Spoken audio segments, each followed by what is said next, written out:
We're here for a lighting lesson from Musson on stage lighting for the Bayshore School. Hi, who are you? I'm Marcus Dyson, music teacher at Bayshore School. And who's this guy? I'm Jacob with Musson. Okay. Norman, introduce us, man. What's going on? We're here to learn how to run the new lighting control system for the stage lights at Bayshore School. Okay, Jacob, what's setting up here now? So you guys have a new lighting system and a lighting hoist system for picking up your front of house lighting here. All this equipment's been purchased through electronic theater controls, from electronic theater controls through Musson Theatrical. We're based out of Santa Clara. So what you're looking at is you've got several pipes up on the stage to support the new stage lighting. There's several electrical receptacles there to power up those new lights. And then out here, we've got this machine called a Prodigy. It's a Prodigy lighting hoist.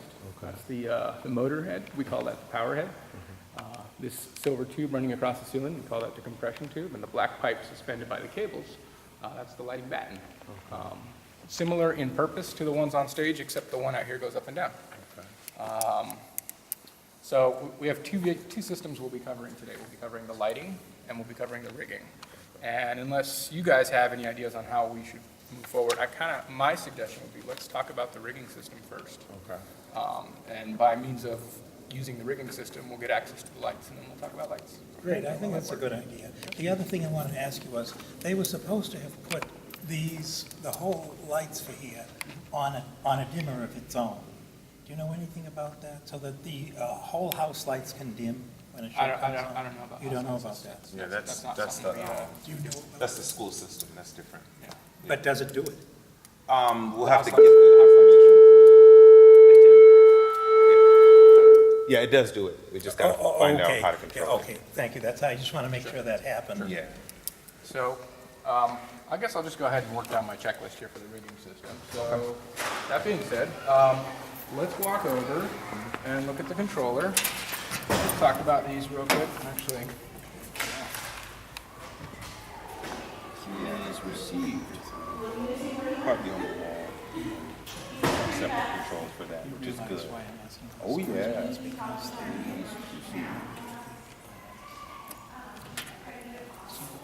are our little signature here. These are all the system keys. So you got 4 blacks and 2 silvers, and I'll explain what they do here in a little bit. Let's just take them over here. Okay. My list. He said, He used the wrong plans. He left the stuff out. That's why we don't have lights here for the audience. Yeah. So right here, there we go. oh, right. Right here on the back side of this wall, Right here. Oh, great. we've got the Quick Touch controller placard, which has our basic safety information, and then we have the control panel itself. So there's a couple things I want you to know about this system and about using lighting hoists in general. So I'll just read it through, so bear with me. Do not use this rigging system if you have not been trained in its use by a qualified instructor. Unauthorized use of this system is prohibited. The system must be inspected and maintained annually by a qualified person. Inspection reminders are provided by the control system when activated. We'll get into that. Make sure that the system is in good working condition prior to use. I'll explain what that means. Always check for clear movement path before initiating movement. Always look where the load is traveling during use. Never run the load into persons, objects, or scenery. So the reason this is here in this semi-awkward place is because it's where you can operate it and look at what you're doing. Great. So that's kind of what that's all about. Really, just take a look out there, follow it out. Hey, light pipe coming in, everybody out of the way. And then start running it. Let's see, movement. Always look where the load is traveling during use. Never run the load into persons, objects, or scenery. Never lock or jam the operating buttons in the depressed on position. So that means, like, don't put a piece of tape with a nail on it and get it to, stay latched on. Let's see, use an ETC rigging remote control when the load is obstructed from the operator position, or have a trained person observe the load while it's moving. In this case, you don't need to use a remote because you can stand here and operate. So you're all right. Stop use of the system immediately if unusual noises are heard or unusual smells are detected during the operation. Contact a qualified ETC rigging inspector before resuming use. Emergency stop, do not restart the equipment until the cause of the E-stop has been identified. So that means somebody hit an E-stop. In this case, there's only one and it's in here, but in some applications there are e-stops located throughout the building. So it's possible that you might be running it and somebody else decided there's an emergency and hit the e-stop button. What they're saying is don't just correct the e-stop and start running to find out why somebody did it. Log out or remove the enable key of this rigging controller when a competent or qualified person is not present. So I pointed out that there's two sets of keys here, and so one person would need this set of keys. This one will open the door. One of these keys are exactly the same, by the way. All four of these black keys are exactly the same, and these silvers are the same. One key will turn the system on. A second key will give you power user access, so to speak, so you'll be able to get in there and adjust more parameters. I actually think I shouldn't have any because I will almost never need it. It should be on the channel. Here's your set for you to hand that one. Okay. Do not exceed point load, uniformly distributed load, or working load limit for any line set. See label on batten for point load, UDL, which is uniformly distributed load, and WLL, which is working load limit. Point, distributed, and working load limits may be different for each hoist. What we have here is let me check out the model number before I quote stuff on video here. Okay. Let's see, now we're going to life on the edge here. Right. Do not ride on the batten. No people, nothing like people on the batten. Keep moisture away from the prodigy power head system controller. That's the boring stuff. So, CH751, the silver key gets you into the door, and what you kind of might figure out eventually is the back side of the key goes towards the middle of the keyway. So I don't know if you can tell, but it's a little bit offset here, a little lower that direction. Obviously it won't go, well, here, obviously it does not go in the wrong direction, but trivia, give it a 180-degree spin, and she opens up. So what we have here is a quick touch rigging controller, and I'm going to go ahead and separate these two keys for the purposes of our training.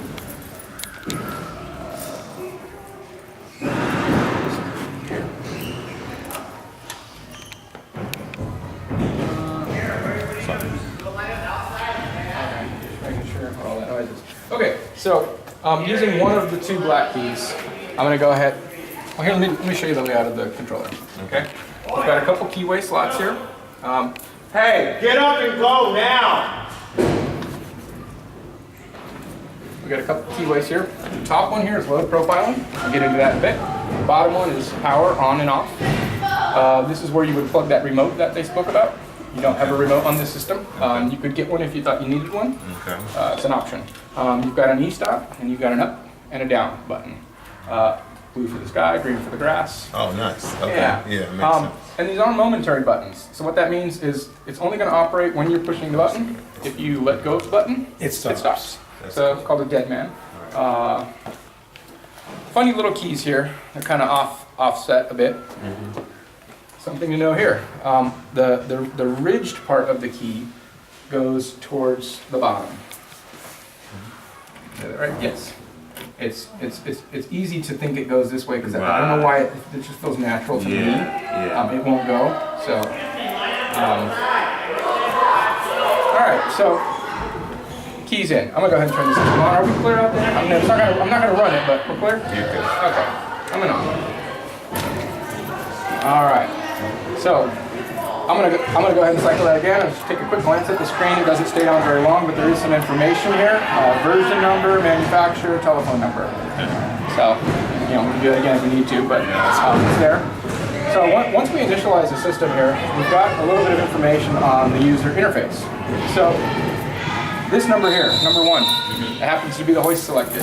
Hoist number 1. You only have one, so it's kind of a trivial number. Right. And it's always going to be selected because this is a one-channel controller, so you'll never see that change. The hoist itself is a P1300G. That's the model number? Yes, that's the model number, correct. And using that information, you can go backwards, go online, and pull up any resources you might need or have questions about. Close the door, please. Close the door, please. Right below it, there's another column here for load. And right now, it's saying 392 pounds. That's telling us the actual load hanging on the pipe right now. And keep in mind that the batten, or the light pipe, is all the way up.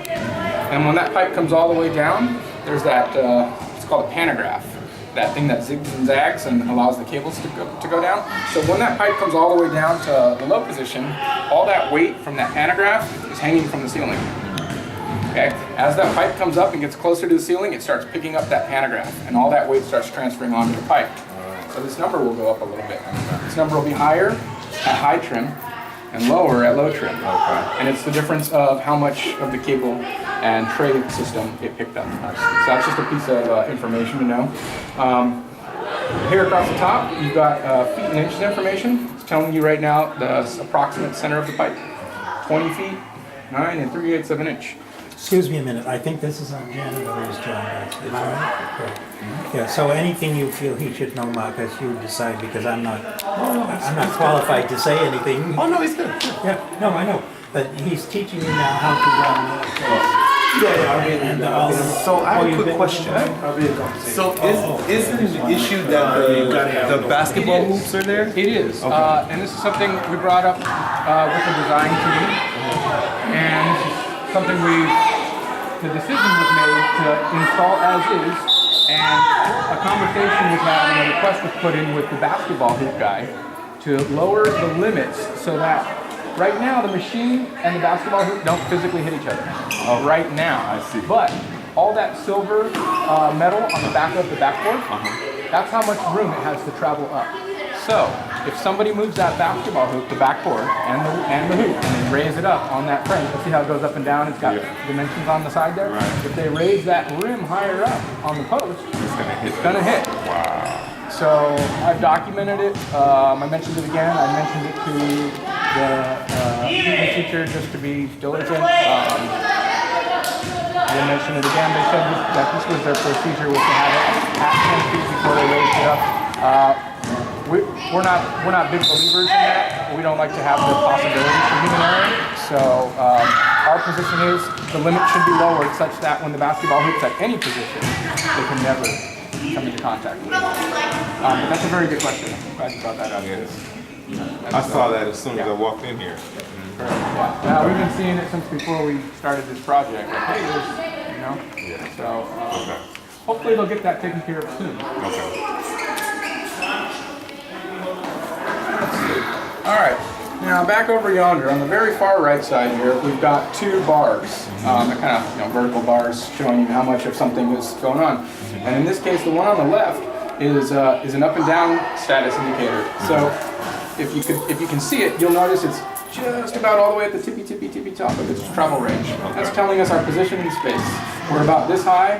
We can go from here down to here or back up. The next bar over, that little symbol there is an anvil, an old classic cartoon weight. That's showing you your load, the load on the pipe right now. So the load can be anywhere from the bottom of this all the way to the top of this. It's giving you a representation in percentage. And you're at about, 25%. Now, does it have an automatic stop so that when the pipe comes down with the lights won't bang into the floor? Okay, good. Yes, it stops in both directions. Great. Automatically. That being said, I think the keys are out. Okay. So, why don't we get somebody to volunteer and go ahead and call it out, say, we're going to bring the lighting position in, and then just go ahead and bring it in. So, you just push the down button. And make sure our pathway's clear and everybody in the building knows. Lighting position coming in. There we go. So, how far does it go down? Good question. In this case, it's going to go down to low trim, which I believe is 4 feet from the center of the pipe. But go ahead and press and hold, and don't let go. Don't let go of the button. Oh, press and hold and don't. Yep. Yeah, it'll stop the pipe. Okay. Pipe coming in, and that noise and that sliding. Pipe coming in. Stop the pipe. Stop the pipe. You never know. All right. Go ahead. Carry on. Thank you. Wow, that's pretty low. It should come so that they can move and change the position. Oh, of the lights and right. bounce. I see. You see, but that's what I was talking about. The students need to know how to design. Right. I'll make sure I train that. So it stopped itself. I see. So that's the position. Let me get out there and see where. So now you can change. Yeah, now you can get right next to the fixtures Okay. and plug I things see. in, unplug It's things. okay for the taller students. Another foot down would be better for the short ones. No, the 8th graders, their height is good. Okay, great. Oh, thanks for. Because we're only using 8th graders anyway. Okay. Okay. All right, more at the controller. All right. So is that indicated on the bar that you were talking about? Yeah. Okay. That's good looking. Oh, right. Yeah, I see. And if you're really observant, you might notice that this went down just a tad. Okay. Yeah, and our black bar here that was on the left for our vertical travel is all the way down now because we're as far down as it goes. Load's about the same. All right. So, let's see where watch out, commands, how to move a motor, how to use the remote control, which we didn't go for, how to use the e-stop. So, if you're running the hoist and something bad happens, the first thing you do is stop running and take your finger off the button. It's going to stop itself. If something else bad happened, like say it just started going and wouldn't stop, that's what this button's here for, the e-stop. So in this case, if you had an emergency, you just go ahead and pound it in. Pretty much all e-stops work that way. They get pressed, not pulled. So now that it's pressed, you'll notice that this is blinking back here, and it's kind of indicating that something's happened here. And the display says local e-stop, release power, release button, cycle power. And to release the button, if you look here, you'll see there's some raised arrows, and they're saying to turn it either way. So I'm just going to give it a twist. Just a little twist, yeah, don't pull, it won't come out. So now that some of the message went away, but it says e-stop, cycle power. So when there's an e-stop condition, the only thing you can do, is, well, after you've checked and figured out nobody's hurt and somebody accidentally pushed the button, release it, and you have to turn it off and turn it back on. Nothing will work until then, and it's telling you to do that, so you won't miss it if you forget that. So system's powered back up. And that covers e-stops. Why position presets should be used. So right now, your light pipe can go all the way to the top. It can come all the way down to where we want to work on it. But let's assume that we like the lights better about 3 feet up. Would you mind raising them up 3 feet, please? Okay. And light pipe going out. I noticed you call it out. Is that Right, important? I want everybody in the space to know what's happening in case there's something that I can't see. And that's a theater thing. In this space, it might not really apply. No, it's just a theater thing because there's a lot of things you can't see. So no, that's good. Okay. So let's just pretend that that's our favorite spot because it produces the best lighting angle. So what it's saying is. We want to store this as a preset. Now what you've noticed is when you push the up button and hold it, it runs all the way up until it hits the very, very top. Same thing for the down. But what we're going to do is we're going to add a position preset, and that's going to say this is our favorite spot, and we want to come back to this. Okay? There's a little tiny button here that says preset. If you notice, the anvil has a little arrow off to the right. That's its load. We're going to go ahead and store a preset here. At this position. So take note of the elevation scale. I'm going to press and hold. Preset stored in 4, 3, 2, 1. Now I just stored a preset. Now I just saved that position in space. And now there's a little arrow next to the elevation graph. Right, okay. And so when I look at that, that's telling me that, hey, there's a position, a preset stored, and it's about right yonder. Now, if you, I'll show you the programming step again. Press and hold the only button here, labeled preset. It's storing 3, 2, 1, and if I don't let it go, it's going to count down to clear. Preset cleared in 3, 2, 1. Preset's gone. Okay. Now there's no preset. So from an operator's standpoint, here's the top, here's your bottom, here's your preset. Now if you walk up, if you're at the bottom, and we're going to go all the way up to the top. And there's a preset in there. You press and hold that up button. It's going to travel until it gets to that preset, and then it's going to stop. If you want to go past it, just let go of the button and push it again. The up button. You'll travel right past it. Okay. So the same thing will happen in the down direction. If there's a preset there, you'll run it down, and when it hits that preset, it will stop. If you want to bring it down past that, just release the button and push it again, and you'll go right through it. If you don't want it there, hold this for 10 seconds, and it'll clear. Jacob, how many presets can you have? Only one. Correct. How to record clear, we talked about that. Why load profiling should be used. Okay, so for the next part, we're going to talk here about load profiling. We've got on, off, run, and learn. I'm a power user, I have 2 keys. somebody trusts me, so they gave me 2 keys. They're allowing me to initiate load profiling. So what's happening here is this is the run state. This is the normal state. You don't need a key for it to be in the run state. The only place you can take a key out is in the run state. Load profiling is a thing. There's a load cell in that machine, and it's registering how much weight's on the pipe. Now, the reason to use load profiling is when you're running the pipe up, let's say you caught something heavy that you don't want to pick up off the floor. Another Bucket. an elementary school kid. Right. Okay. The load cell up there is registering that weight, and if it comes out of a certain range, certain tolerance, and I found that to be about maybe 60 or 70 pounds, it stops. So if it's running up and it catches something at about 70 pounds of force, and I made that number up, about 70 pounds of force, it will stop. Okay. The only thing you can do is go back down. So that would be like, if you're going up and you caught something and it started to add weight, it'll register it, it'll stop, and your only option is to go down so you can come off of that object.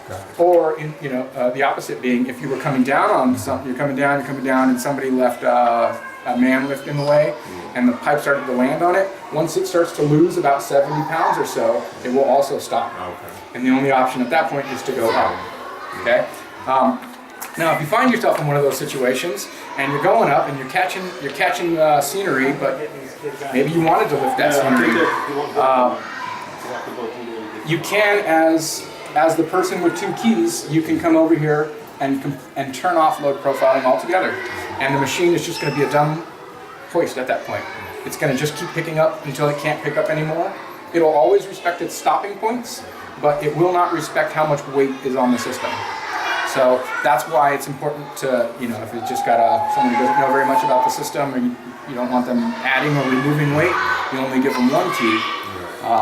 That second key is for access here. So I'm going to go ahead and see what state we're in right now for load profiling. So I'm going to toggle the key to the left to the on-off position. It says load monitoring disabled. Release key switch. Now it's released. I'm going to go ahead and toggle it over to the left again. Load monitoring enabled. Release key switch. So what that's telling me is right now, load monitoring is on. Okay? And we want that on, right? We want that on. Okay. And we might have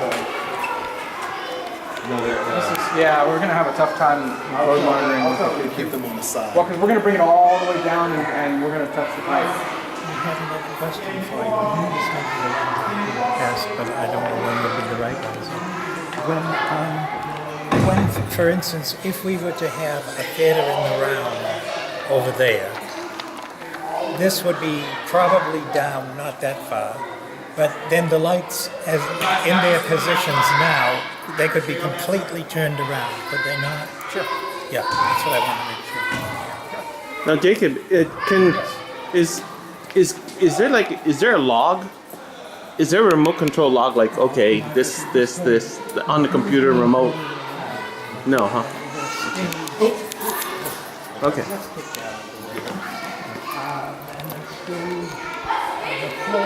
Pipe coming in. In front of the bleachers, so the other seats would be here. That would then be somewhat down, and the other lights would be over there on each side, so that you'd be triangulating. Within the bleachers? No, they'd be here and here, and so the these lights and those lights would triangulate. Leslie, that is not okay. That is not okay. Go ahead, I'm sorry. Yeah. So there'd be like a couple of. So Jacob, the preset and everything like that, you don't have a remote. You can have it on a computer and say, okay, this, when doing production, you want certain levels of the lighting. Can remote control? Can you remotely pre-program the lighting? No interface for the hoist, but the controller on the wall. Yeah. Okay. So we're talking about the lighting hoist? The lighting hoist, and in certain productions no you have remote access for it. no remote access at all. No. You have to be there Right. for safety reasons. Sure. There is a remote that can be added to the system if you like. It's a simple. It's got an up, a down, and a knee stop. You plug it in here, and I think you get 30 feet. Hey boys, do not go above that. That's usually not something ran for a show. That's something for work calls and that kind of thing. Okay. It's very, I need you to be safe away from that. So maybe we won't do load profiling because all the kids are in there. So load profiling, what I was going to show you was where the threshold is that it stops itself. So what I was going to do was I was going to have one of you strong guys just kind of put some weight on that pipe, and I'm going to run it up. I'm going to push the button, and I'm not going to let go. I'll hang on it if you want. Sure. I was just telling him these lights can all be turned around on other ones when we do the theater in the round. I see what you're saying. Yeah. Yeah. I see. We'll get to that. How many do you want with your hands? A hand here? Like that? Sure. Yeah, like I said, it's going to be about 70 pounds of force probably to stop it, but yeah, and once he starts it running, then go ahead and apply your weight to it. That way you see that it moving. So go ahead and push the up button, and don't let it go unless his feet come off the floor. Okay. So, and you apply your force when you're ready. Oh, I see. Yeah. Did it work? Yeah. And so now your only option is to go down. Look at here. Let's take. Well, you're at your hard lower limit now. We haven't gone up quite high enough. Oh. So now that the load has been released, you're clear to travel. See. Yeah.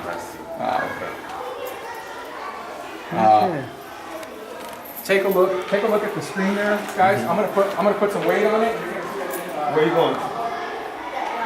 Oh, okay. So take a look at the display on the machine. The what? Okay. What's it say? Load too heavy. Yeah. Because I'm not programmed in. Right. If we needed me to be part of it, well, if we needed something heavy to be part of it, if we put 6 more lights, it'll take the 6. Yeah. They just changed the. Correct. So right now, load profiling is enabled. So if you walked out, if you walked out there right now and took off 6 lights, the machine's going to not run because it doesn't know that new weight. Right. So what you would do is get your second key, Right. and turn load profiling off, or you can do load learn, which is the state we're in right now. So load learn, what that is when load profiling is enabled, you have to teach it what normal is. So here's your high limit, here's your lower limit. I'm just going to go ahead and run it. So I'm going to put it into learn mode right now. We're going to teach the pipe and the load cell what it weighs when it's here, what it weighs when it's here, and what it weighs in between. And it's going to snapshot all that information. And if at any point in its travel, it comes out of that weight tolerance, it'll stop itself.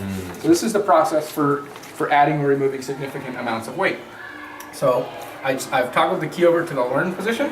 You got a whole bunch of dialogue. Press the preset button to learn load or move hoist to the nearest limit to learn the entire load profile. You can either press this button and it'll snapshot the weight right where it's at, and then you can, it'll just work with that single point of information, keeping in mind that as you travel up, you pick up more cable weight, more pantograph weight. It's probably not going to be an issue here. If it was more complex, where your lighting pipe came up off the floor, if it was picking up electrical cords with it, that would be a significant change in weight. You would want to run it using the up and down buttons. So what we'll do is if you follow the prompts, press and hold the down button, and so we're going down to the lowest limit, and then once you get down to the bottom, it's going to give you a new prompt on the screen. Go ahead and take a look at that. What does it say? Run it all the way to the top? Move to upper limit. All right, so run it all the way to the top. And it's programming right now. It's taking snapshots of all this weight. So as you get higher and higher, more of that tray is going to lay down on the machine. So it's kind of important here that you actually do this process as opposed to just pressing the preset button. Oh, I see. Right? 'Cause it's getting heavier still. Yeah, it's still getting heavier, yeah. Okay. Chances are that pantograph doesn't weigh enough to really come outside of that weight range that threshold I was speaking of. So you might be able to get away with just pressing the preset button, but I want to show you this process anyway. Okay. Cool, so now you're all the way at the top, so then go ahead and the display is going to give you another prompt there. Move to lower limit. All right, let's do it. Pipe coming in. And once you get all the way to the bottom, it should say load profiling, recording, reading key switches. I have a question. We are hoping to get fairly soon 2 intelligent lights. Do they weigh more than the Yes. Legos? By quite a bit? Yes. Double? It depends on the size. These guys aren't incredibly light. They are heavy because they do have electronics on board and such. So it's possible that you can actually get moving lights these days that weigh less than those. Oh, it is I don't know what possible. you're going to get though. Yeah, I mean, they make them this big now. Yeah, well, I did specify them that he wanted to drop them. Okay. Must have been, and I don't know why. But, Okay. Load recorded, release key switch. Okay, so now we're in the run position. This key doesn't have to be here. I wouldn't recommend leaving it there. So we just programmed all that load, which had already been programmed. We just did it here for training. Right now, let's see. What else do I need to show you about this hoist controller? Let's get my list out. Prodigy hoist, turn power on and off, you can't get to it, LEDs can't see, how to recognize problems. You've heard it run now, you've seen it run, you've seen the pantograph slide back and forth. Something to look for and listen for is anything other than kind of what it sounds like right now. I'm going to run it up, go now. That sound, that's the normal sound the machine makes. This is normal operating sound. If you're hearing a clunking or a grinding, other than that physical thing sliding back and forth in the trough, that's something to be concerned about. Yeah, give us a call. Give us a call or give ETC a call, either way. So, just trying to get you guys to identify the noise. Make a recording in your mind of what normal is. I notice it's all level. Is it supposed to be level like that, or can you angle it? What? It's all level. Oh What yeah, is it? it's leveled. Yeah, and it's supposed to be leveled. All the time. Yep. Yeah, and in fact, you don't really want to get it out of level. That would be bad. We'll change all your focuses on the stage too. Change all your lighting But focuses. also, it's important. We'll talk about it in a moment. But it's important to keep it level because that helps put the equal amounts of load or quantifiable amounts of load onto the wires. Right. If one of them's slacked and one of them's not, then one's going to take a lot of weight. The other one's just going to be jangling. That's not a good thing. Which brings us kind of to our next point, is understanding the working load limits of the system. So I mentioned this is a T1300G, which means you can put 1,300 pounds of stuff on this pipe. Right now you're just under 400 pounds, so you've got some more capacity. Located on the pipe here is Prodigy working load limit, 1,300 pounds. Maximum point load at any lift line. This is a lift line. This is one of the lift lines. The maximum weight that can be on this cable here is 420 pounds. That is 1/10 of the maximum strength of this wire, 4,200 pounds. Line set number 1. You'll find the same label on the other side. Roughly how much do each of these weigh? What? The light. I'd have to look it up. Oh, yeah. But I will. I have that information. Let's take a walk to this side here. This is the pantograph system. It's really lightweight.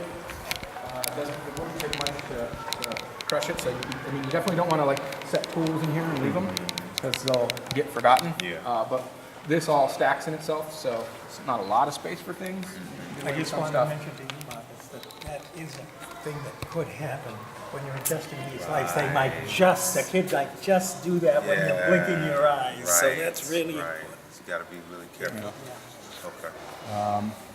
These guys here, this is called this is your hanging bracket, but this is called a Arreaga. It's a right angle cable adjuster. What's happening, the wire's coming down, going around, and it terminates, and it's hanging on a pin right here.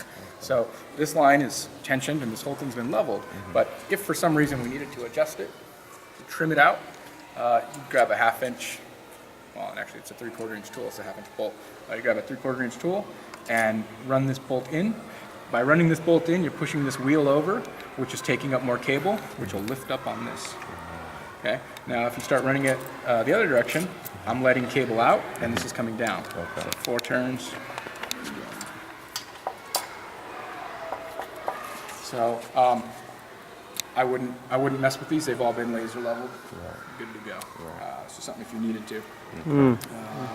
Distributed load and point load. So that placard says 420 pounds maximum per lift line, but then we told you also that the machine can lift 1,300 pounds. What does that mean? Don't concentrate more than 420 pounds near any one lift line. So by distributing the load across like we have now, we've got some lights there, some lights here, maybe distribute, right? if my load cell said 500 pounds, you know, maybe 600 pounds total, and all my stuff was like right here, because we hung some big giant speakers for an event, you got to be concerned. Right.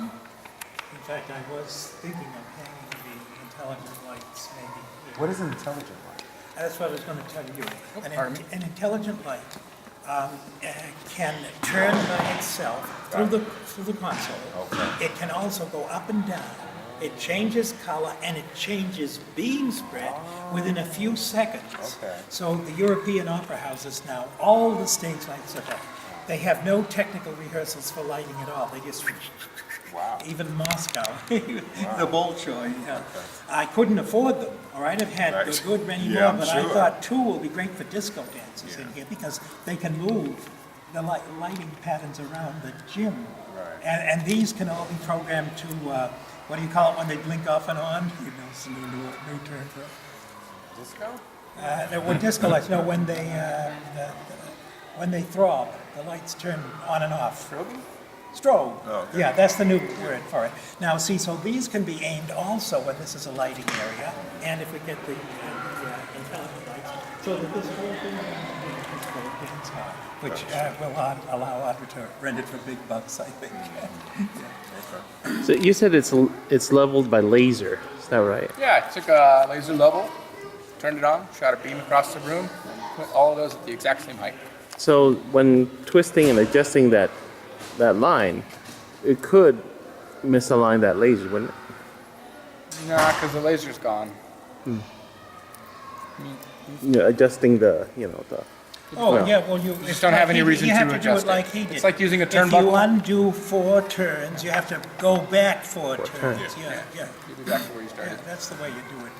And there's no reason for you guys to ever have to adjust them. I just wanted to explain what its What function it was. is, yeah. Yeah, somebody might need to adjust that if they were using this pipe to hang a curtain on, and the curtain wasn't hitting the floor evenly, maybe one side was touching and the other wasn't, that's when you would make that adjustment. That pretty much covers the nuts and bolts and control mechanisms for the rigging system. So, why don't we talk about lighting? We don't have a lot of time left. Okay, well, this will be plugging in and out and daisy chaining now, that you're going to talk about as well as. Sure.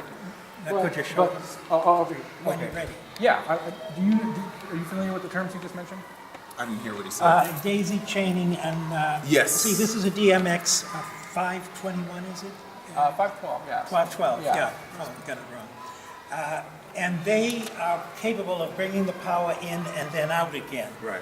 Simply speaking. Like So that speakers like to if you, instead of having one light that was going to be on one control that he's going to show you, you decided to have 3, you could have them all daisy chained. Okay. I think that's the correct term Yeah. now. So that they would all be on one control, because you never intend to use them separately. However, if you intended to use those lights separately, you would have to separate them and put them on certain controls from the console.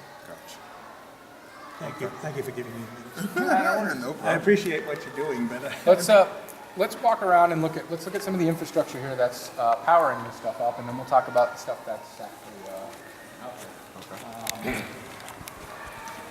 So, up on the stage in the AV closet is the control disposal lighting system.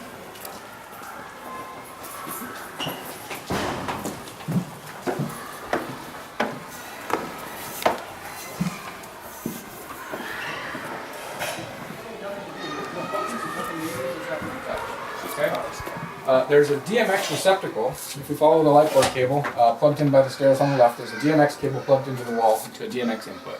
That DMX input comes over to here, comes into this box, and we distribute the DMX wirelessly via this guy, transmitter. And we have one DMX output here, which I'll talk about. So the hardwired DMX, you plug the light board in over there, comes in here, gets split up, and then it comes out this box, comes out of this cable, and then goes into the wireless system. could I That's all ask you that's how to happening here. explain the difference between the DMX control and the actual electric power that goes to the light? Yes. Yes, would you explain that? Yeah. Yeah, because for the electric power that turns on the lights Yeah. is not the same thing as the DMX. Correct. No, I'm gonna cover all of that. Oh, I didn't know that. Okay. No, I was just kind of giving an overview of that over here. I was Take a- fighting take a- because take a I look don't get it myself. Take a look over here. Okay. The electricians installed all this. They put some wonderful labels on here. We've got some things called Prodigy. We've got some things called Pantograph. Stage lights middle row, stage lights middle row, stage lights front row, stage lights front row, stage lights back row, back row. I'm assuming when he meant back row, he meant over here. Over here. And I'm assuming the middle's here, and I'm assuming that front row is here. Right. So you have 3 lighting pipes out here on the stage that actually have electricity on them. And it's those duplex Edison receptacles on the stage right. So that's power. So the circuit breakers in here, there's 2 of them labeled the front row, 17 and 19. 17 and 19 are supplying power to what we call the first electric here on stage. So that's Yeah, and they'll be both of those named that, by receptacles. the way, Marcus. So when- You may, if you want to rename those to first electric, second electric, Yeah. and third electric, those are the typical stage terms. Yes. Okay. So these are just circuit breakers. When they're towards the center, they're on. When they're away from center, they're off. So right now, electricity's on, and on for all of the lights up on the stage. Now that doesn't mean they have power, and I'll explain. This system, the wireless DMX transmission, there's a box here, and on each pipe, there's a box similar to this, but it receives this signal. So it's taking the lighting control signal wirelessly, and then it's putting it on a cable, and then that data goes in and out of each one of the lights on a daisy chain, like you had mentioned.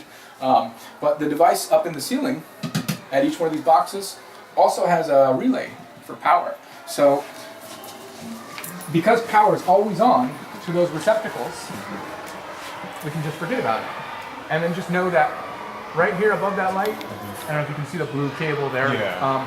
That's the DMX wireless receiver and power relay. Okay. And what that's doing is when it has a DMX signal, it turns on the power at that little box. Okay. So nobody has to go and switch circuit breakers off to Right. turn power off. You turn your light board off, and your light rig is going to go down as well. Now, if they are going to allow some of the students to work with the lights themselves, give us what you recommend.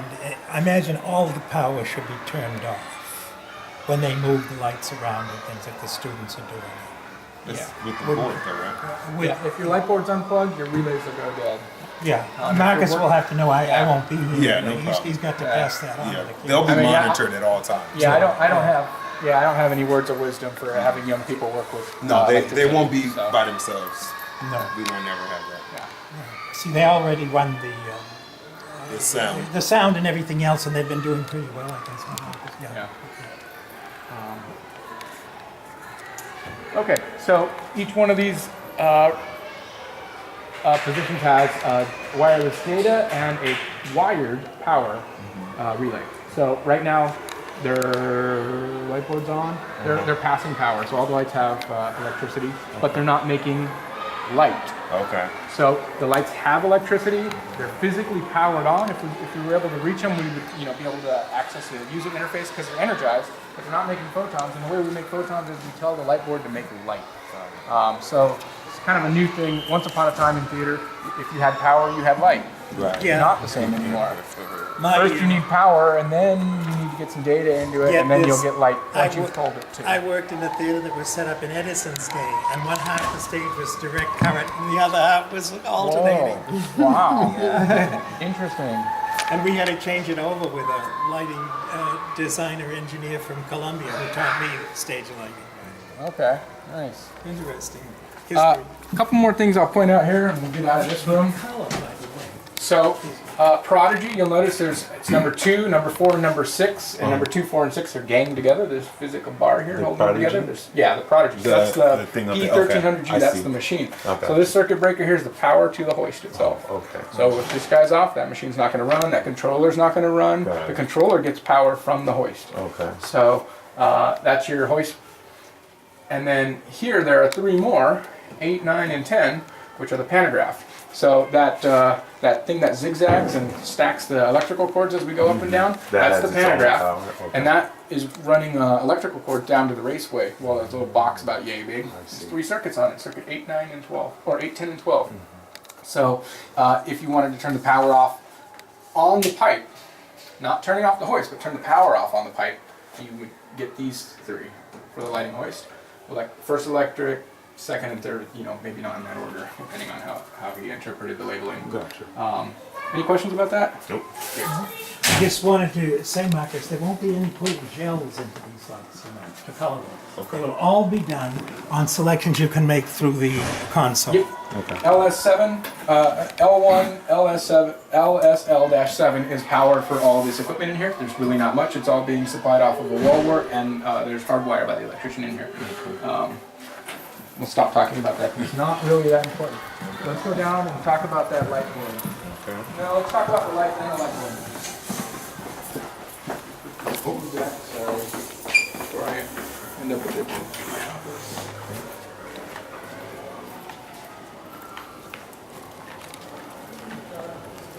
Here. Now these lights have all been focused. They've been pointed at the stage. We've made shutter cuts. So what you don't want to do at this point is come in here and start arbitrarily grabbing things because you'd be kind of making it less pretty unless you have an objective to hold the look.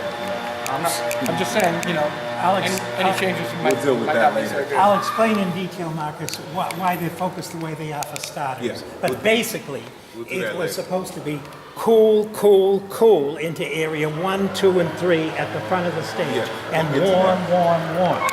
Okay. Color source spot. So on the back of each fixture, you've got a couple buttons.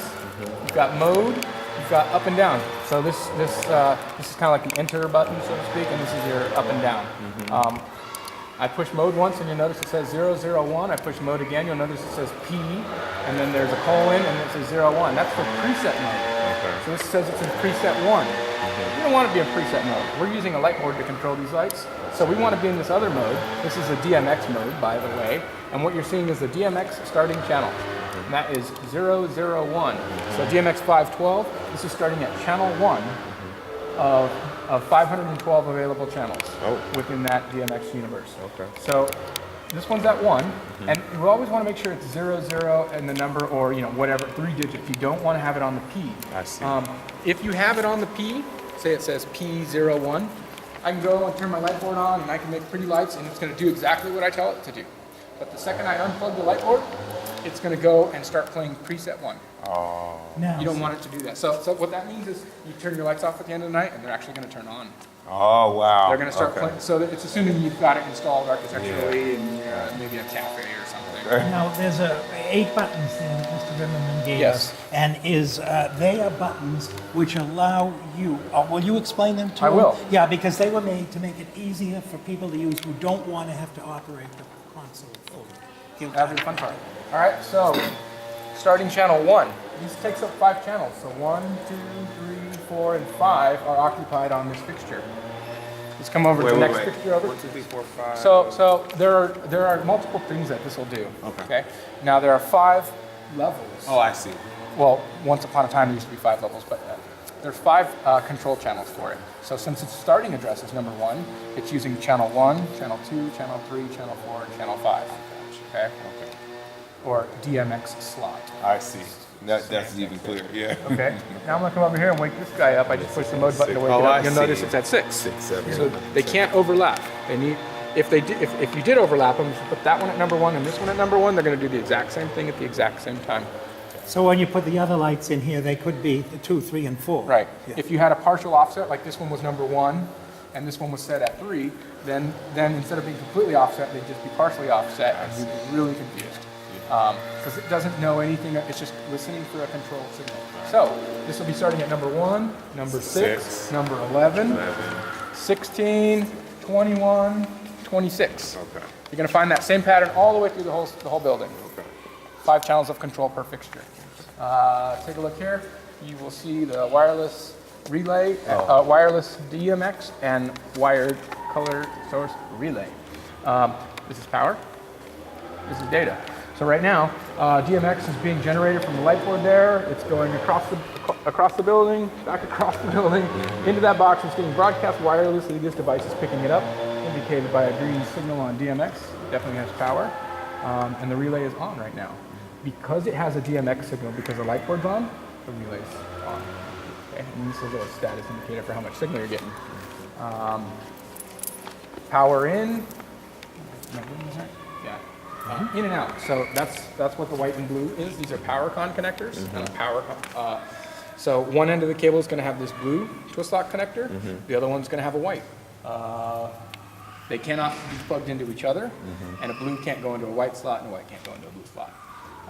So what's happening here from this power relay is plugged into number 2, and it's getting electricity. Then it's waiting for a lighting control board to be plugged in. Once it's plugged in, this thing turns on and lets electricity pass into the fixtures, and then starts giving it a data signal as well. So we've got data coming into the fixture, and then going out of the fixture to the next fixture, going in and out, in, and then it stops.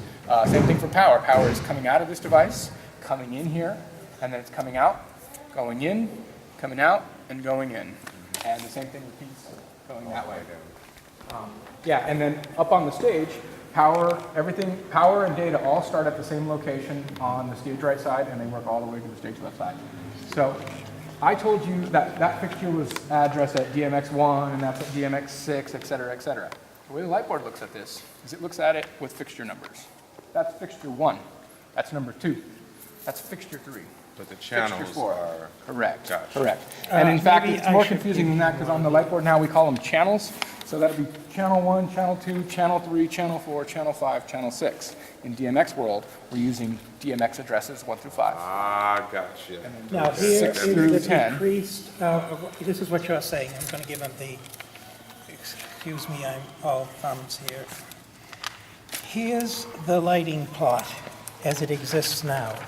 So, and you can see lightly the circles on here, what they cover. All the front of the stage is covered by these. So you might want to put an arrow in here and put 1, 2, 3, 4, 5, 6. And then this is probably 7, 8, 9, 10, would you say? Yes, it does work that way, and here's the catch to it. We start with the big lights, the spots, 1, 2, 3, 4, 5, 6, and then we stay with the spots, because there's also spots on this first pipe, but only the first pipe. Okay. So 1, 2, 3, 4, 5, 6, 7, 8, 9, 10, 11, 12, only on the spots. Okay. And you'll notice there's some other lights there that I didn't talk about. Pars. No, the pars, 11, 12, 13, 14, 15, 16, 17, 18, 19, 20, 21, 22, so you can count if you Now, needed to. I have a pen if you want to write that down. I'm good for now. Well, take these anyway, because I brought them for you, Mr. Rimmer. You're welcome. There's more to them than that, but sure. they're not things you would need to know about, and I think one of them you explained more clearly than the drawing. Let's Cool, walk thank over to you. the light board and This is great. see if we can do a little crash course on it. Okay. You're not going to feel like you know how to use this light board when it's over. You're not going to, oh yeah, great. Oh, no, it was just like that. Yeah. But you will be in a position where you understand the controls and where things are, and you probably how to generate more questions and where your answers are. So this is your color source console. It's a color source 40. It means it can handle up to 40 color source fixtures. You're close to that, but you're not there. I don't remember what the exact number of lights is here. So I'm going to go ahead and power it down. Press and hold this button here. Shut down, hibernate, proceed. So that it has to be plugged in there in order for it For to data, work? yes. Right here, I'm just taking power. Happens to be plugged into the floor pocket. And then this is data, DMX. That's our control signal. So this is electricity and that's data. I'm Correct. sorry, I was Correct. fixing my... So this guy, So you're running a show, where would you place it? well, where would you guys, so I was told you guys were probably going to run a show from back there. Oh, yeah, okay. There's extension cords. in Oh, the I closet. see. Okay, good. In the boxes there, there's a Ooh, whole I'm like, bin what? full of this cable. Okay. So you can just run it how Run you it need, away. put a little piece of tape down. Don't leave Now, Don't leave if tape you were down too running long the on your gym show, floor. Marcus, for in the round, you may want to put this there, or even on stage. Right. Where- As long as they can see what they're running, I think it's best. Right. And then, of course, you could always, if you needed it, you could always get more wireless DMX gear. Sure. And, have And by the cable that way, goes to there's a an wireless extended, box you here, a don't wireless have to box buy a there. new one of these if this isn't big enough. Let's say somebody came in and they wanted to bring 80 lights. They could, and they could bring their own extension. This does have an extending board, does it not? No, there's no Oh, extended I'm board. pretty sure they did. I looked them up. Okay. Yeah, instead of buying It's not here, though, instead yeah. of buying one 3 times the size, you have an extension to the one that's about that size, and it This hook's into this one. Okay. All right, so power, plug this in, screw this guy tight, and then take your 5-pin DMX cable. There's only one spot to plug it in, so you really can't go wrong. Okay. I'll go ahead and power this guy up by pressing the backlit button. Power, waking up. So it's gonna. I'm going to have to get over there because I can see from over there. Okay. I'm gonna take us back a step here. I'm gonna shut this down because I wanted to show you all the information. I'm actually gonna unplug it. It's hibernating. Remove Well, I'm cable. going to have Great. to get in here. All right. Okay. So first, here's our first go at it. Plug this guy in. Power Screw in. it tight. Just gonna power up. We're gonna get a little bit of information here. Fortunately, the information is gonna stay with you. I know we were supposed to be done like 3 minutes ago, so maybe we won't watch all these little videos, but it will be Videos in here? Yeah. Oh wow. It's self-teaching. That's cool. I like it. I'll have time to come back to it and review or something. Yeah. And there's a lot of stuff on YouTube. Okay. By the manufacturer, instructional videos By the way, manufacturer. Marcus, when you do this, if you can do it late in the afternoon, I'd love to come down and see it. Okay. Because I've only seen this on the internet, the teaching course, and I really would like to. So I'm going to ask you if you would do that for me. So when you first power up, you get brought to the screen every time, the first time you plug it in. There's a bunch of things you can, if you want to learn here. There's a help video, there's a navigation video, which is going to show you how to, where things are and what you might be looking for.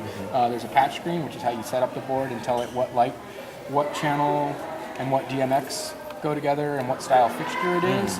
Cue list. And when you make a show, you make some cues. Q1, Q2, Q3. So that's a video on how that system works. Video on playbacks. And so what playbacks are I can program a scene onto any one of these little faders. We can get into that briefly. So that's going to give you information about playbacks. Simple and complete modes. There's 2 ways to run this. We're, I believe, in simple mode right now.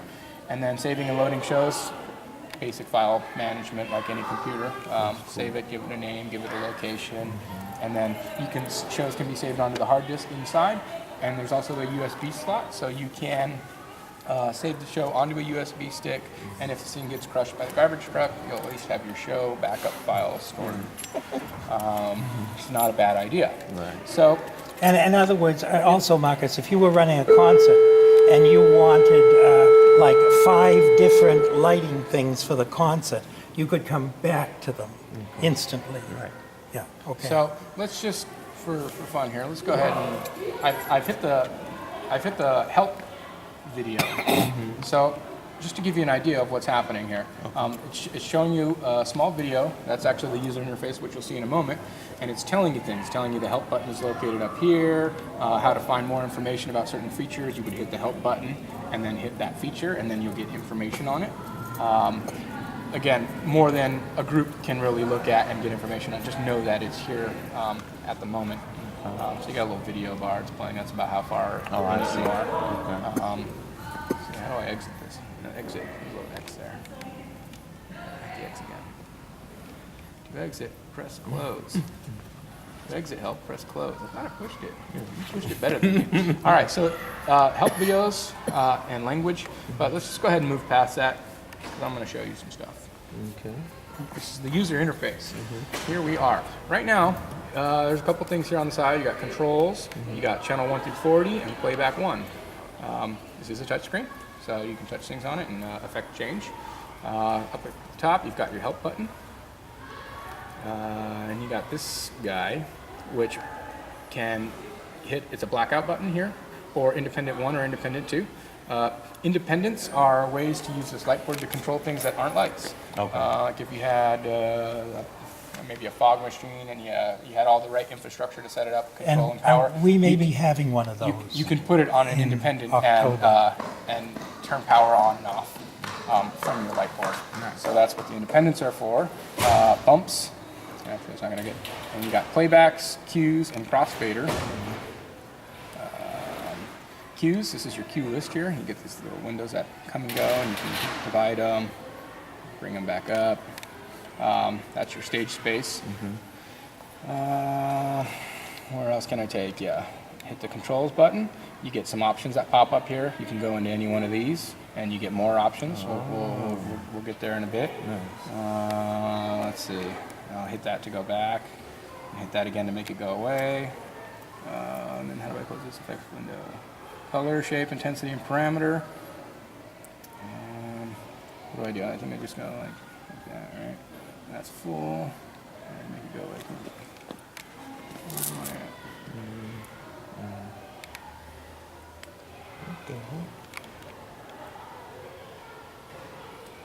Let's go back to stage. Oh, there we go. Okay. And your little grid here button always brings you back to this guy. Okay. That's the button I needed to push. Oh, as it okay. turns out. Over here on the far right, you've got this this thing says level on it. It's simulating a wheel that would roll. So Right. back in the day, we rolled wheels. So level up, level down. You've got clear here, and you've got this button which enlarges things, and then you've got another QS button, color picker, stage, Q back, Q pause, and Q forward. So play, pause, go back to Q. Oh, I see. Okay. So The go. buttons work as Next well. you go. Right. Next you go. Let's talk about channels. Channels. Right now we're in channel 1 through 40. That's all this does. So channel 1 right now. I'm going to bring it up. We got some lights on. Oh, there it is. We have a light on. Okay. That's the light that's plugged into, or DMX at 1. So, I'll show you a little bit about that. I'm going to come into the setup screen and I'm going to go to patch. Okay. First fixture on channel 1, this is channel 1 here, is an ETC color source spot. It's 5 channels. It's in universe 1. We only have one universe here today. And it's taking up DMX channels 1 through 5. Yeah. Okay. The next one next to it is fixture 2, channel 2. Same type of fixture, it's also in 5-channel mode. Universe 1, it's operating DMX's 6 through 10. So this is channel 2? That's correct. I'm sorry, I'm behind you, so I can't see something. I gotcha. Yeah. Yeah. That one's 2, 1. So all the fixtures that exist here are patched in like this. I won't spend too much time on that, but it's just stuff to know. So now, when I run this up, I'm actually giving values of DMX for channel 1 through 5, and all of that combined, that makes that white light. Okay. Now I'm going to go ahead and grab all 6 of those lights and bring them up here. Now we got I just grabbed channels 1 through 6. Cool. Neat. Now, if you notice here, you look at the small screen. As I grab these, notice they go green because they've been selected or something's happening with them, right? And then they start to fade up intensity. This is a not really a heads-up display, but it's kind of showing you what's happening on your stage. This is a stage map. By the way, 1 through 6 is those fixtures out there. 7, 8, 9, 10, 11, 12 are the spots right here. Okay. And then 13, 14, 15 are the 3 here. And then 16, 17, 18 are the 3 on that side. So what you'll notice is this is kind of laid out to reflect how the stage lights are actually laid out. Right. So I don't want to run these on the faders. I want to run these over here. So I'm just going to go ahead and select these fixtures with my big fingers. Come on, finger. Go, finger. Go, finger, go. And now I'm going to use the level fader. Oh, to nice. bring up the lights. Yeah. Now I'm going to bring the lights down. In fact, actually, I want all the spots. So come on, finger. Wow. Can you use a I've pencil? got 12. No. All right. So those are all those spots. Oh, okay. It's hard Now- to see them with those other lights on, but Yeah. whatever. And I don't think we have the Do you ability think we to turn could those off. dim the house lights We to can't, half? because you they're need keys and all caged that, in a yeah. box. Yeah. So now, actually, I made a mistake, and I don't want light number 1 on. So I'm going to turn light number 1 off, and I'm gonna do that here by deselecting all the others. Oh. And now only number 1 has a green bar on it. Oops, and I just pushed the button I didn't mean to. Only number 1 has a green bar on it, so I'm just going to turn off just that light. Okay. I'm actually going to bring it back on. Okay. And then I'll show you another feature. So I'm going to go ahead and select these. So those front say 6 lights. stationary. Yeah. Okay. And now Marcus has got his band gig coming in, and they want to write a look so that the stage looks pretty when the audience comes in, but it's not actually a show yet. So I'm going to suggest, actually, why don't we just grab all of these here, and let's go ahead and play with color. I'll push the color button. Now we get these tiles of color. These are colors that the fixtures can hit. So if you push this red button here, fixtures go red. Goes red. Right? Nice. You want yellow? You push yellow. Nice. And that plays through all the way here, so I'll make this little guy go away. Right. These are the predefined colors you can work from. Oh, nice. Or, if you look off yonder, you get this, You can kind of this play palette. with the shade. Yeah, you can Nice. do this and get whatever color you want. Right. All right. Push the color picker. Let that go away. You'll notice these are now showing you the color that their lights are on. I'm going to go ahead and change the color back to, you know, something whiter. Okay. That's fixture selection and color. Is there a timer in there? Like I want red, channel 1, and Yeah. then Yeah. a couple of minutes later. Yeah, yes, Wow. that was in You the can do that via the cues. presets and the fades and the power. So I'll and the bring these guys down. Crossfading time. Also, so I brought these lights up using this touch screen, which this will probably be how the kids enjoy using things because it's their generation. My generation, I like using these things. You can do both. So I just brought these up. And I'm going to bring these down, and those lights just went away. I didn't take this one. So I turned them on here and turned them off here. No biggie. I Now, brought in them the up. preset colors he has, Marcus, for these lights, there are 8 different selections, but 2 of them you would hardly notice as opposite white. I believe he did an all-white one, did he not? In the presets, in those buttons. I don't recall. I'd have to take a look. Okay. Would you, because the others will be so subtly warm and cool that they only add enough color to keep the white from being too white. In other words, you would have to have this dark to see it. Right. But the difference from white to that color would be very pleasant, normal daylighting. And then there's one that's a little prettier than that. I see. Yeah, I'll shut up now. Yeah, but I'll No, go that's through good. all this when I teach you the lighting Sure. theory course. Sure. All right. Cues. We're in our cue list right now. It's this guy. There's no cues recorded right now. Let's record a cue. So let's see. So my first cue, I want to bring those 6 lights up. That's cue 1. I'm going to go ahead and use the record edit button here. Record edit button. Record edit. I want to record a cue. I'm going to use the record feature, not the edit feature. I'm going to say record a cue. And edit the step parameters, a store button to edit the step parameters, a store button or a store button to proceed or cancel to abort. Okay. So right now it automatically gave it a number because there wasn't a number 1 used yet. So it's like, hey, you like this? We'll call it Q1. You can give it a name. Tap here. Type. Call it 1, 2, 3. That's our name.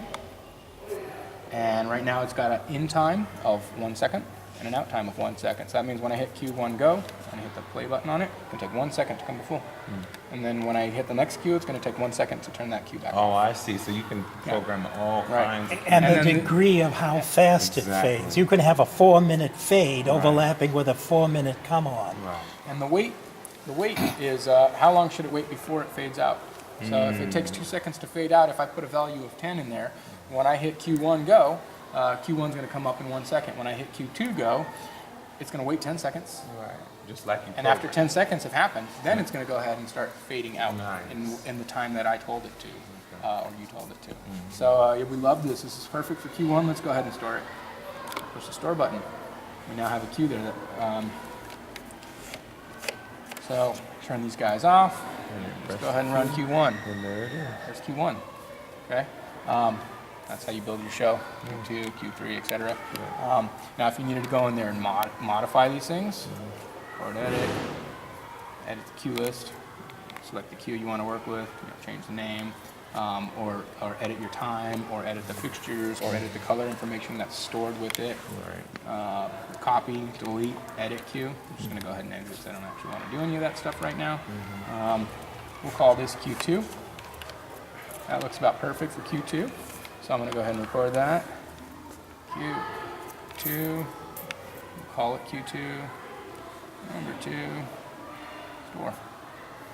So I'll drop those lists from the live and come back here. So I'm on 2, so when I hit play, we should go into number 1. And then we'll skip into Q2 and go Q2. Nice.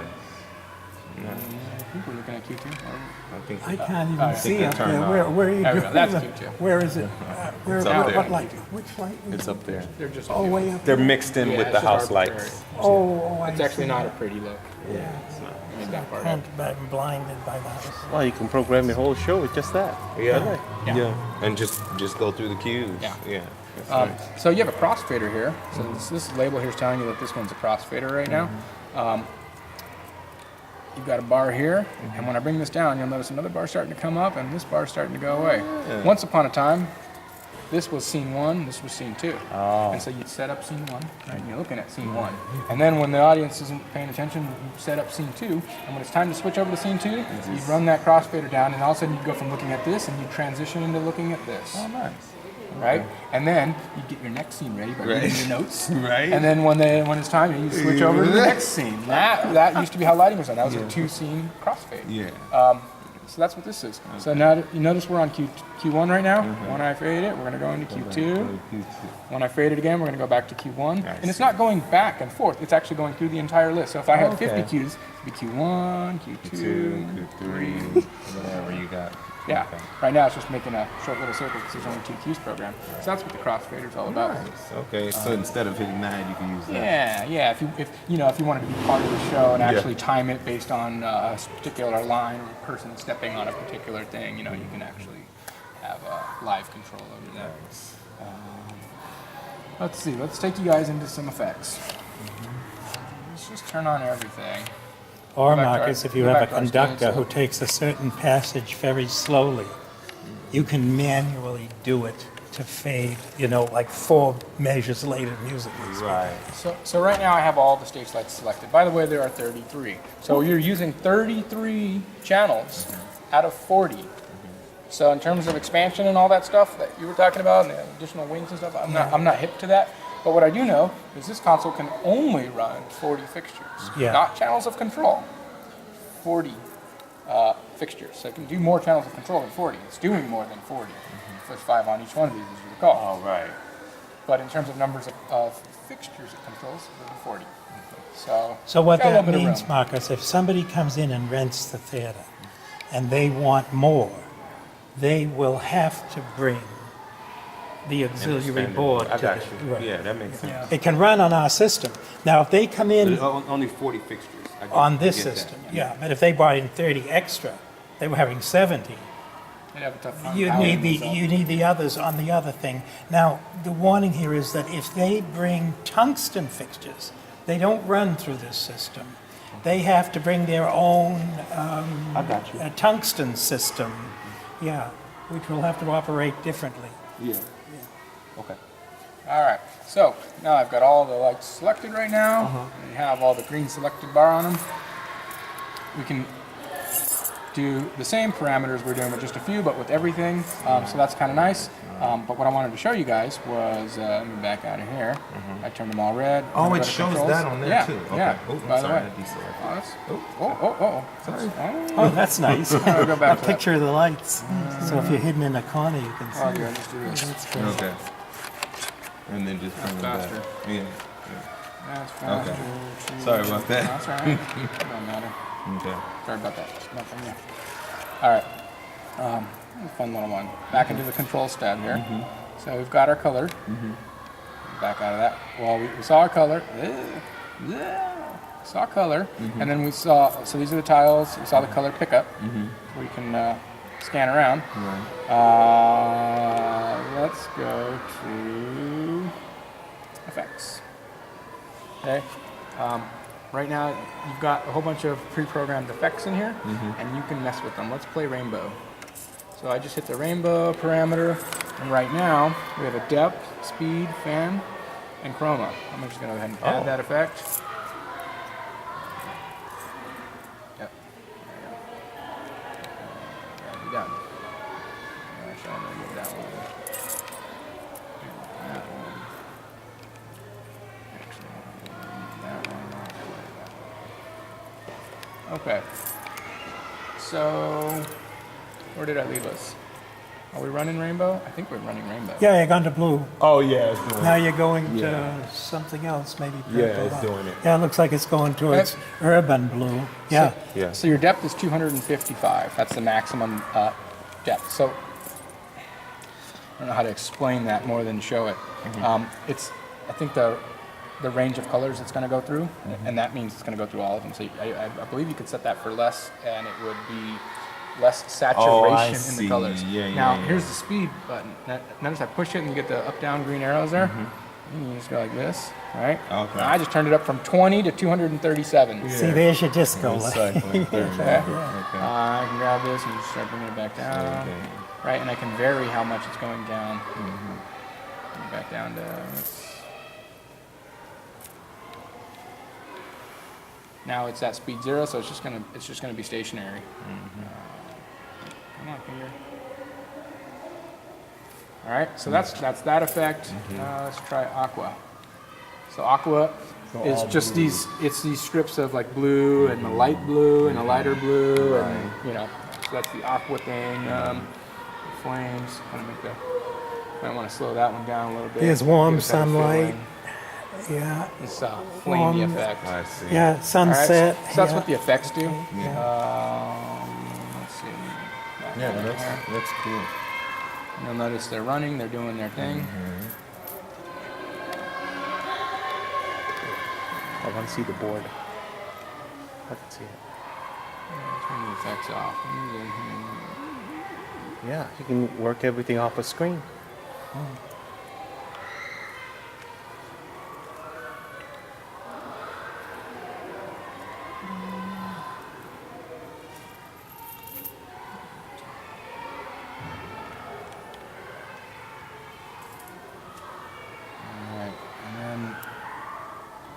Shortcut for this, and I don't recall what the shortcut is. I'll have to look it up. There's got to be a faster way than this stuff. I know there is one. By the way, Marcus, there's a white cyc, and you can see those lights that look like little borders at the back row. They light the cyc, and the cyc is a white drop. Okay. Where would the... It's coming about a foot. It's coming Those are about the 2 cyc feet lights. in front of the black door there that goes up. Okay. They Well, have good, it here, because- but they didn't hang it yet. Okay. Yeah, I think they just hung it to test fit and then put it back in storage. And it's in that closet there, and the bottom pipe for it as well. So there's pipes that button connects So together. it won't flutter around when people are Keeps it around. nice and flat. That's good. You don't have to use it, by the way. And we're trying to make arrangements so that we can get a one-way traveler, so it can be on one side of the stage all the time, and the kids don't have to get up and down to hang it. Yeah. See, we couldn't do the up and down pipes because of the regional school laws. Yeah, it would have cost us $400,000 more. All right, so we're in channel mode right now. We know what controls does. We've got options in there, things you can mess with, effects you can apply. Let's talk about playback. So playback 1. So we just left channel mode and went into playback mode. So all these things went from being channels. This went from being channel 1 to playback 1. Okay. So playback, select page. There's multiple pages for playbacks. So you'd have to 10 program pages. those? Yeah, so this is page 1 right now. So that means this is unique from this, and that every one of these is unique. You get 40 of them on page 1. Now, if you wanted a whole different setup, you can go to page 2. Let's say when you use the light board, you like certain effects, things you like to come back to, right? okay, You want your blue look, Yeah. and you want your purple look, and you Yeah. want your podium special. Yeah. Put all your effects on page 1. Say, Okay. hey, other users don't program Don't my mess effects my on page stuff. 1. That's me. Right. You can have effects page 2. You can program whatever you need, and so forth and so forth. Or, however you want to distribute that, whatever. But that's just what it is. So right now we're on playback 1. We could turn it to playback 2, right? So if this is suddenly different, like, hey, it's not working, it's not doing what it used to do, it might This be on is a in the different second page. page. There we go, finger. Select page. We'll go back to playback 1. So now we're on playback 1. I'm going to switch to channel control, and I'm going to bring my 6 favorite lights up, you guys out there. And now I'm going to record a playback instead of a cue. Okay. So I'm going to go ahead and push record, and I want to do a playback memory. So I'm going to record a playback memory, and it says press a bump button to record a memory on a playback. I'm going to say I want it to be number 31, so I'm going to press button 31. Okay. Turn these lights off. I can set another look and program it as playback 32, playback 33. So this is an easy way of creating a scene and storing it. create a scene, store it. You don't have to go into cues and mess with all that stuff. You can go, we want this scene, up, now we're switching to this, or oh, now the presenter's gonna speak, so we'll go to our podium special, okay? Right now, we're still in channel mode, even though I programmed playback 31, channel 31 right now, because we're in channel mode. So we'll go back to playback mode, and now, you can't see it too well because it's bright in here, but this one's purple. Yeah.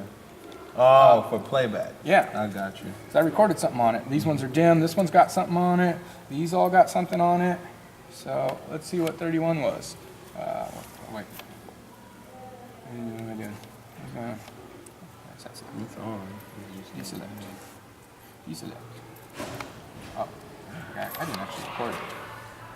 Hard edit. Playback memory. Page 1. Yeah, I wanted it to be 31. You want to record over existing? Yes, I did not actually hit this button. Okay. Bubba, give me one. What am I doing? What am I missing? What am I missing? Why is my playback not coming up?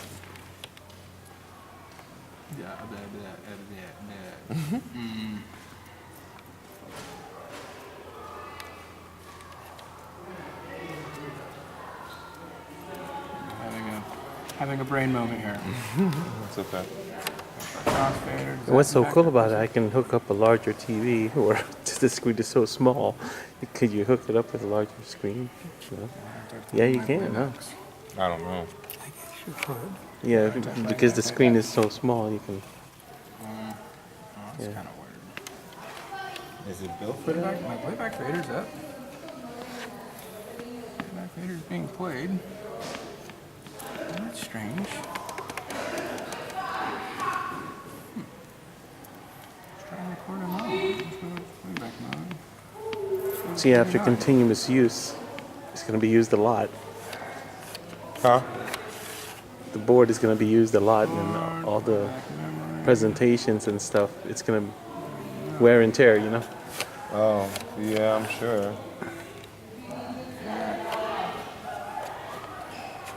All right. I'm feeling kind of goofy about playbacks. No, I don't worry about it.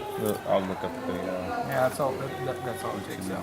Yeah. instructions. Yeah. That'll be good study.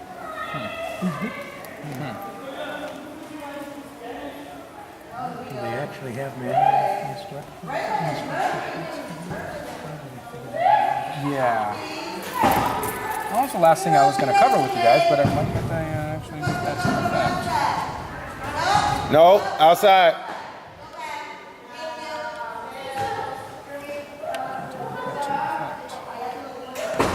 I wanted to ask you,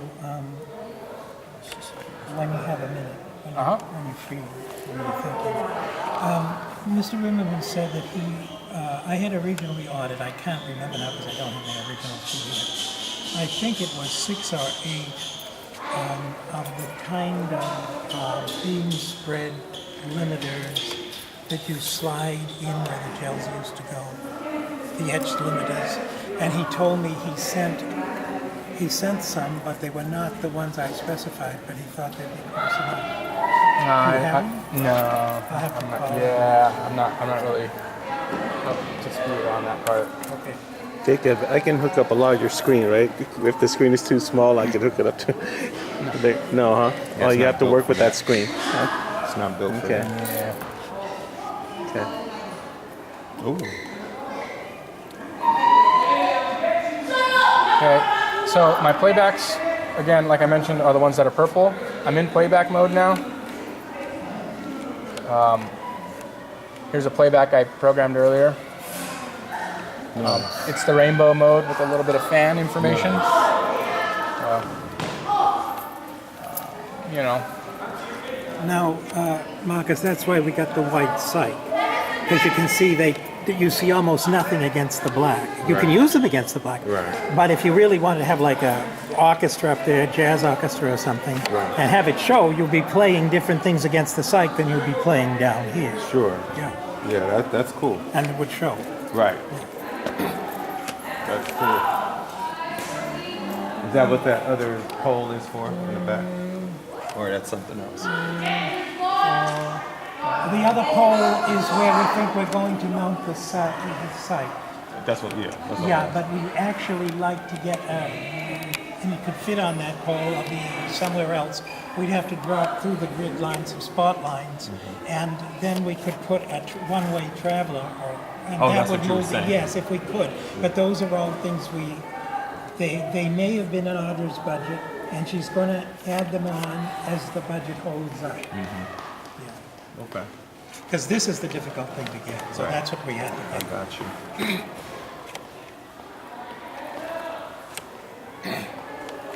So I had set up some playbacks last time I was out here. First electric, front of house spots, and then we have the spots up on stage, the 6 there. And then the next playback is the par cans. Okay. And then the next playback is those par cans. Okay. And then the next one is the pars on the back. Okay. And then there's the sight lights. I see. Those are some playbacks I had previously recorded. This is an all-on. Let's see, what other playback pages? Everything's on the screen. Sweet. What other playback pages? 1 and 2 right now. So, you had designed this space, and there's areas of there's 6 pools to work with. It might seem kind of small and kind of centered, but it's because the stage curtains aren't installed yet. So you have kind of legs on the side and cyc on the back. So really, the playing area is somewhere towards the middle. Yeah. Area 1 lines up with this electrical pocket.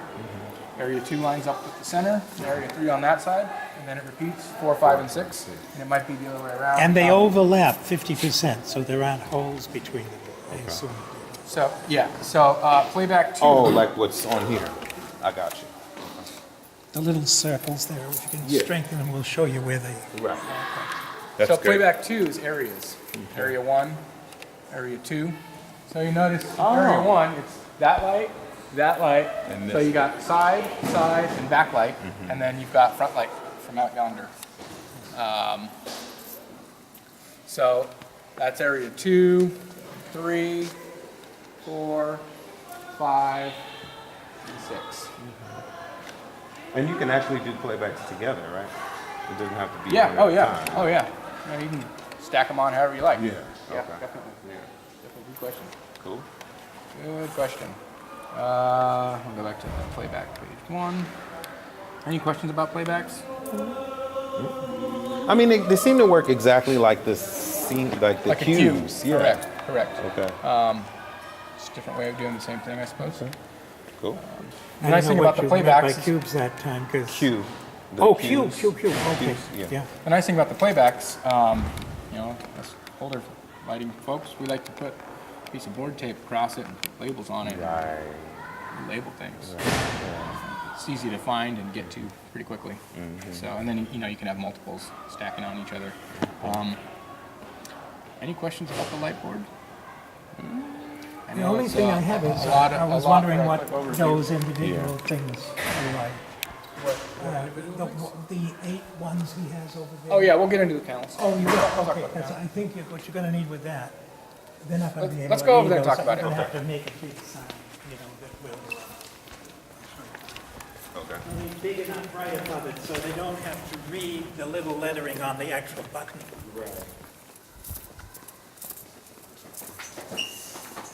So your light board generates DMX, and it's via DMX tells the lights what to do. Oh, you know what? We can actually turn this off. Cool. hey, there we go. The light board's data system runs through a device called a scene controller. There we go. And what that does is it allows us to create static looks on the light board. We want to see this light, the other light, and that light, and we want to see them in this color. All that information is running through a small device in that black box that is constantly looking at the data. Now we can take that data, and over yonder here, and on the other side, you've got these 8 button stations, presets 1 through 8. Preset 1, I just activated it. Okay.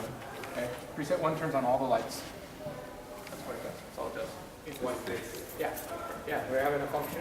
Like, preset 1. Let's turn preset 1 off. Just press it again. And It's telling you it's active right now by being lit up in blue. So if I press it again, it's going to go to amber. It's going to deactivate. Now I'm going to reactivate preset 1, and now I'm going to switch into preset 2.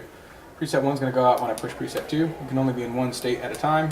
Right. So here's preset 2. I see. That's a different look. Okay. Set those up from the light board. Oh, you can change those? That's right. Nice. That's right. So I programmed all of these just kind of arbitrarily, and you guys will be able to reset these as needed. So since you're the now resident lighting expert, so they might ask you, hey, can you make the stage like blue first one day? So we can come in and use a blue stage or whatnot. So yeah, you can bring out your light board, set it up for blue, and then record it onto here into a preset station. So they never even have to pull the board out. Correct. That's Yeah, smart. see, that's what's smart. good. So, playbacks. That's what I meant. See, these are small to read. If you got yourself a piece of paper and just put it here and duplicate the 8 things down there big enough with magic marker so they don't have to get down here in the dark. And you know what I mean, and try to figure it out. Now, I can't see it anyway because I have my eyes. But if it were there a big chart here, they'd know that 2 down does a certain thing. They go 2 down and press it. Yeah, we'll see. Yeah, I think you're going to need that. Okay. Because people who are not used to this are going to have a hard time reading it. You're going to have an even harder time reading it right now because it's real small here. But there's a 3-position toggle switch here. Oh. And all the way up is into preset, middle is custom, and bottom is zone. Okay. You don't need to mess with that. Right, Leave great. it all the way up at preset. Right. Yeah. Okay. At the very, very top, there's this black button here. That records. That's a record button. Oh, great idea. So it's a record/program button. Oh, nice. Okay. So the process is turn on your light board, make a look, and then you push this button, Record. and it'll give you a blink, and then you will store that information onto the preset. Nice. By pressing the corresponding preset. So as long as it's there, the preset will do that one, not what it's preset now. When you change this and put it onto the preset, this preset will be the change he makes. Sure. Yeah. In other words, if you want this to do something else, you have to redo the preset into that. Yeah. Yeah. Get that? Because do you have them all set up for something now? Yeah, they're I don't all. think. Let's see. I don't think 8 is set up. Let's check. Let's see what's in number 8. Cool. Nothing's in number 8. So let's do an experiment. Let's run preset 1. Yeah. And now I'm gonna hit the record button here. That's blinking at me, and I'm gonna start on preset 8. Okay. Blinky, blinky, blinky. Happy. Hey, guess what? We're now playing preset 8. Remember, a minute ago there was nothing on preset 8. Yeah. But I did myself a little lighting trick. I just turned on preset 1, right? And then I told this to record. It's seeing all this because it's on. And I said record, and I hit number 8. So I just copied it from 1 to 8. So now 8 is that's- 1 and they're both the same. Yeah, so that's the process. And you have a free one to use for something else if you want to keep them all going. So now I want to erase this. I mean, really I'm not going to erase it so much as record information with nothing on it. Right now I just let the lights, I deactivated that preset. So now the data stream says 0, 0, 0, 0, 0, 0, 0. So now I'm just going to record that. Into 8. And now it just recorded this. Okay. So I see. I've effectively erased it. Even though I didn't erase it, I told it to, Do what it's already doing. right? Yeah, so now I deactivated it. Reactivated it. There's no lights coming on because there's no information on there. I'll go back to preset 1. That'll still be there. So the 8-button station here is the same as the 8-button station over there. When I push number 1 here, number 1 over there lights up as well. When I deactivate it, it deactivates over there. They're one and the same. So it's just another way of using the system. And there's a couple different options here right now. Right. Yeah. Okay. Very good. Any questions about that? Leave it in preset mode Yep. because we're running presets, and then just press that record button. You get the little blinky blinky lights. Pick one. Yeah, I won't even be here, so he's already ahead of me, I'm sure. And then These I are gotta- magnetic. Okay. Oh, so you just click it right over? Yeah, they're just kind of, and It there's these just- little notches yeah, here. it you just goes right you in. just go- you just kinda bang it, it goes Oh, back. so it's hidden under there, and people can't change it, unless they take it off. Yeah. Oh, that's a good idea. Don't let the kids see that. Right. No, They're because, smart. They'll figure it out. well, they could yes. even rub up Like their against own it, signals like a and big whatnot. chorus or something could rub up Yeah. against it and change it. That's a great idea. Well, So thank you very much. reset. I'm sorry, I'm an old timer, 82, And yesterday I got a dizzy spell and I'm still dizzy. So this is not my day for learning, but I do appreciate everything Nice. you're doing. Right on. And I wanted to tell you, Marcus, if you want to see where this goes, Audra has agreed to come down with you. There are 3 theater rental places right down here where the Bayshore Sanitary District office is. It's about 5 blocks from here. Okay. And you might want to come down with her because a part of what we were eventually going to get from them, we probably can't get right away. But if you wanted a bigger space for a chorus, and we knew that. We wanted to get the stage 10 feet deeper, by the way. But because the footprint was already registered by the time Audra brought me in with the regional school board, we couldn't change it. So what we did was all these 4 feet were added by taking off the apron. Okay. Let's go ahead and get him out of here. And I got a class in like 7 minutes. yeah. Okay. I missed that. Yeah. I'm sorry. No. But anyway, your platforms could be rented to extend the stage Oh, that's outwards great. if you Yeah, I was needed concerned to. about that. But we'd have to pay for it until we can buy our own. Okay. Yeah. That makes sense. I was wondering. Yeah, no, I knew that and I tried to accommodate for it, but they wouldn't let me. Yeah. You know. The Anything state else, regional Jacob? School board. That's it. That's it?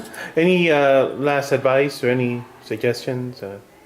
Enjoy, huh? Enjoy. Yeah. That's good. It's a great treat. I Yeah. don't think another school has Enjoy. anything like this. At least Mr. Rimmerman said he's Right. not heard of anyone, and he has 2 kids in his own schools down there. Great. Yeah, and you do, Thank you so what do you call that? You do a general maintenance and general checkup every year, I guess, to make sure the system's Yeah, I believe there's an annual one with this system.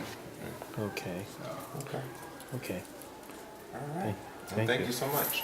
And you're from what company, Jacob? From? Musson. Thank you. Thanks a lot. Are they a part of, you keep these? Yeah, I've signed them over. You signed them out, so they're yours now. Okay. Just like that. Where's I think they're still down. and I will pick that. Oh, that's right. You're right. Yeah, You're I can right. put it away. That's right. I got my own set of keys. I could if you needed me to. If you're in a hurry. Okay, this is good practice. Oh, there we go. Okay. There, okay. Then you're gonna raise it up. You're gonna hoist it up. Oh, see, there I go. Yeah, Put right. the ridge up. Okay, so I'll ask Mr. Rimmerman Okay, and- about the etched beam sides. Then you yell rig up. Okay?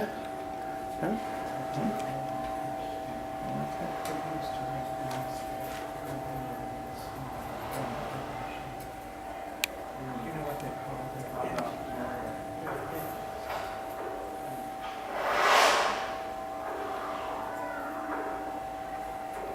How did you word that? You were saying line up or something? Okay, pipe coming. Get out of the way. Pipe coming out. Pipe Get coming out of out. here. Get out of here. Whatever it takes. Right. Great. All right. We are done. Looks good. Love it, love it. And you can walk lights, and I'm gonna teach you how to walk lights with the kids, by the way. That's a technique that they're gonna learn when I come. You have all the keys. All right. Thank you so much. So that. Board stays in the. Yeah. In fact, I'll give you the transcription. But I'll clean it up and stick it back in the room. Just leave it in there. Cutouts. I think that's the prime equipment there. So you don't really need a specialty case to keep this thing protected. The box does an okay job. So definitely don't throw it away. Right. It's a good thing to save. Great place to store your Yeah. So, You never and then know what again, kids you've are. got more of these DNX cables in the box in that closet, labeled DNX cables. Okay. You can connect one to the other and add them as many as you need to get wherever you're going. And then there are some power cords in there as well. So, Oh yeah, that's gonna be cool because then they can run that back there. Word. Have the. word of advice: when you do put this back in the box, put the power wart in the bottom of the box. Okay. and then put this in on top of it. Okay. Definitely don't want to throw this in on top here. Just kind of, it's banged up. And that can plug in anywhere? Yeah, Power old wall source. power. Yeah. Got it. In fact, everything here is running on regular old wall power, even though it's in the ceiling. Right. It's just regular power. Cool. Edison duplex receptacles, 120 volts, 60 hertz, alternating current.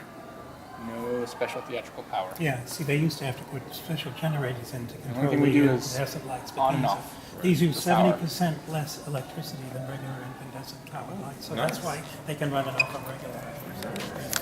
That's good. Okay. That's it. Thanks, All right, Marcus. thank you. Pleasure meeting you. Okay, Marcus, keep in touch, and I am trying to do the best I can. That's great. I appreciate it. Yeah, definitely. And I'll Cut. set up a So I want to see how you package it.